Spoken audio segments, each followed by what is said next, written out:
आपण बघत आहात डिजिटल इंडियाचे डिजिटल न्यूज, ठाम मत मराठी न्यूज। हत्तीडोह ते शेतकरी पुतळ्यापर्यंतचा रस्ता निकृष्ट। राष्ट्रवादी काँग्रेस पक्षातर्फे जिल्हाधिकाऱ्यांना दिले निवेदन। धुळे शहरातील हत्तीडोह ते शेतकरी पुतळ्यापर्यंतचा रस्ता निकृष्ट दर्जाचा होत असून तेथे डंपिंग ग्राउंडचा कचरा टाकला जातोय। या रस्ता कामाच्या विरोधात जिल्हाधिकाऱ्यांना अजित पवार गट राष्ट्रवादी काँग्रेस पक्षातर्फे लेखी निवेदन देण्यात आले। जिल्हाधिकाऱ्यांनी स्वतः लक्ष घालून हा रस्ता नियमानुसार उत्तम दर्जाचा करावा अशी मागणी राज्य शासनाकडेही करण्यात आली आहे, अशी माहिती शिष्टमंडळाने यावेळी दिली। जिल्हा प्रशासनाने निकृष्ट रस्त्याची स्वतः पाहणी करावी, कुठलेही विकास कामे दर्जेदार व्हावेत अशी आज नाही तर पूर्वीपासूनची आमची मागणी आहे, अशी माहिती पक्षाचे सरचिटणीस रिशाद जहागीरदार यांनी यावेळी दिली। ठाम मत मराठी न्यूज साठी सोपान देसले, धुळे। ते शेतकरी पुतळ्यापर्यंतचा रस्ता हा निकृष्ट दर्जाचा होत असून तेथे डंपिंग ग्राउंडचा कचरा टाकला जातोय।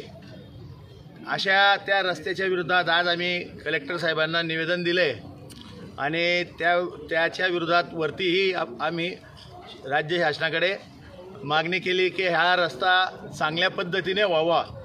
त्यासाठी कलेक्टर साहेबांनी स्वतः लक्ष घालून या रस्त्याची पाहणी करून तो रस्ता चांगला कसा होईल यावरती भर द्यावा अशी विनंती आम्ही कलेक्टर साहेबांना करण्यासाठी आलेलो होतो। बघा, कोणतेही विकास काम होत असताना ते दर्जेदार व्हायला पाहिजे अशी भूमिका आमची आज नाही अनेक वर्ष आहे आणि पुढे पण राहणार आहे। तर आमचा जे काय रस्ता व्हायला विरोध नाही, कोणत्या विकास कामाला विरोध नाही। आमचं हे की ते रस्ता उत्कृष्ट क्वालिटीचा व्हावा, चांगले क्वालिटीचा व्हावा, जे अनेक वर्ष धुळेकर जनता त्याचा उपयोग घेऊ शकते त्या रस्त्याचा। पण आज आपण बघतोय की काही ठिकाणी असे रस्ते झाले की ते 10 दिवसात, 15 दिवसात, महिन्यात, 2 महिन्यात खराब झाले। आणि ह्याचं ज्वलंत उदाहरण आपल्या समोर आहे की राष्ट्रवादी काँग्रेस पक्षाने जे आंदोलन केलं होतं त्याच्यात एक इंजिनियर त्याच्या निलंबित आताच झालेले। तर आमची एवढीच मागणी आहे की डंपिंग ग्राउंडचा कचरा जर रस्त्यात टाकायचा अलाउड असेल तर आमची काय हरकत नाही, पण हे कोणाच्या बुद्धीला पटतं का कचरा डेपोतला कचरा रस्त्यात टाकावा?